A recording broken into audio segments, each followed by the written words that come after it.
Afternoon, everyone. It's Hamlet.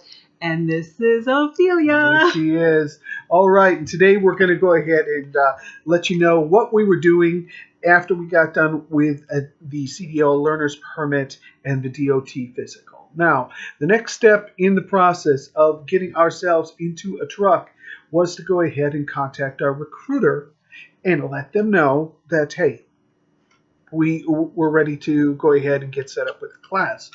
So that being said, it's exactly what we did. We went ahead and we contacted them directly and said, what are the next steps? And they went ahead and they were real good about getting us into a class at our convenience, giving us multiple options into which class we were going to do, which was really nice in the fact that my wife and I were going ahead and doing some packing, and so we chose a date that would give us a couple of weeks together and before I took off. Now, that being said, the best laid plans, we ran into a little bit of a snafu.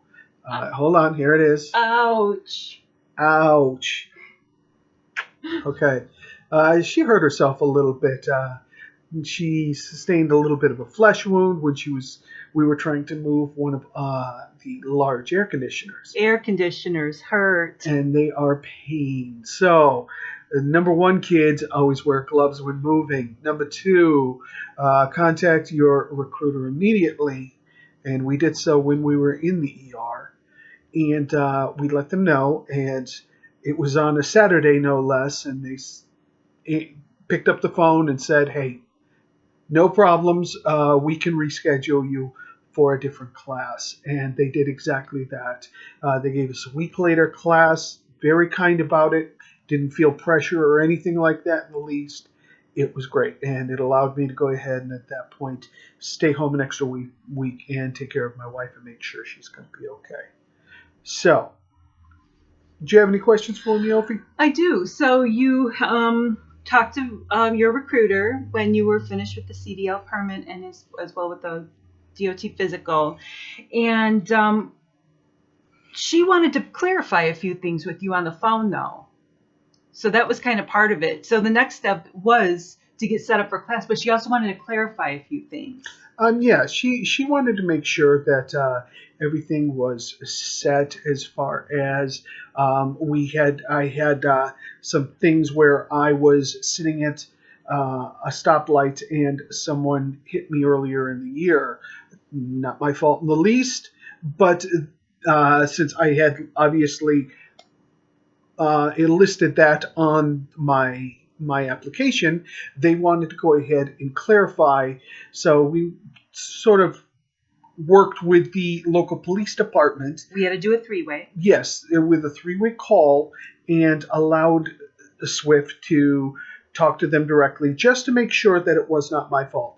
Now, the recruiter said that they would do it themselves, but we took it upon ourselves at that point to do pretty much everything, and we took care of it in about 30 minutes by letting it linger on for days and possibly even weeks.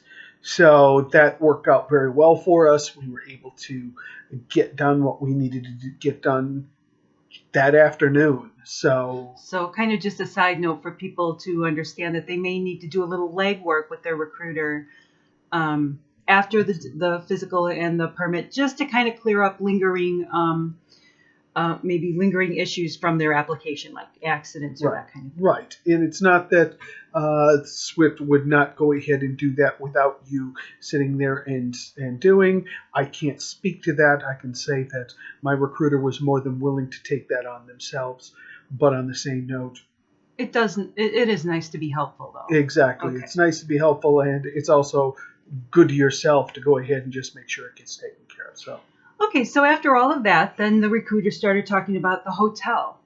Yes, and I wanted to go ahead and bring Ophyllia down as far as, and we would have had to have paid for that completely ourselves. And I wouldn't have been able to stay at the same hotel Exactly. because that is simply for the drivers. That is what we understood was that Swift owns that hotel. Isn't that right? That is correct. I went ahead and contacted the whole hotel, and they basically said that Swift owned it, and basically it's their hotel to bring people in, and I would have had to have spoken to the school in order to get permission to have my wife go or work out a deal. Now, they didn't say, no, we won't do it, period, but the price would have been quite exorbitant.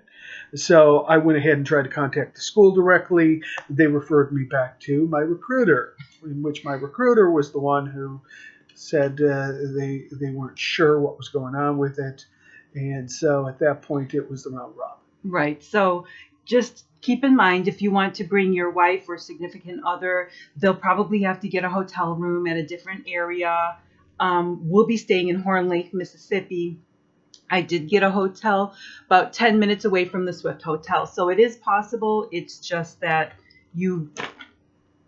if your significant other is staying at the Swift Hotel, unless they're a unicorn, right, you won't be able to stay there too, probably. Yeah. So just understand that. Yeah. Obviously, my wife couldn't go ahead and I'm not staying in a room full of dudes. Yeah. I'm just not doing that. Not going to happen, and I wouldn't want it to happen. So, that being said, we are going to go ahead and bring her down.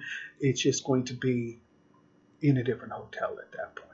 Right. And I don't think they said that you couldn't stay with me in a separate hotel. It's just we were concerned about getting you to classes every day on time, and we didn't want to mess with that. Exactly. And since everything was set up at that point, and we didn't know what time, we didn't know if there was going to be traffic issues, too many variables. It's just smarter at that point for me to stay at the hotel they designated. And so one last question, really.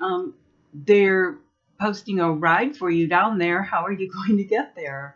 I'm going to get there, it's my understanding, by bus. Now, I will go ahead and confirm that I believe it was the 23rd. My recruiter wanted me to call. And I will confirm that. And we've done some preliminary views of the bus ride, and it's going to take us, by us, I mean me, approximately 22 hours to go ahead and get there with multiple layovers. Now, it's going to be interesting. I have a CPAP that I have to use and I have to sleep with. So it'll be interesting to find out exactly how that works out. But I will talk to my recruiter on the 23rd, and we'll let you know. Yes, I think that's an important note that we should clarify, is that the recruiter wants you to call a week before you're supposed to leave, just to solidify all plans. So once you talk to them the first time to start setting up and going to school, they'll want you to call again a week later. Exactly. Okay. So, but yeah, looking forward to it, and can't wait to get into class and start learning. So hope everyone's having fun out there, and just keep at it. All right. Take care, and we will see you guys and gals later.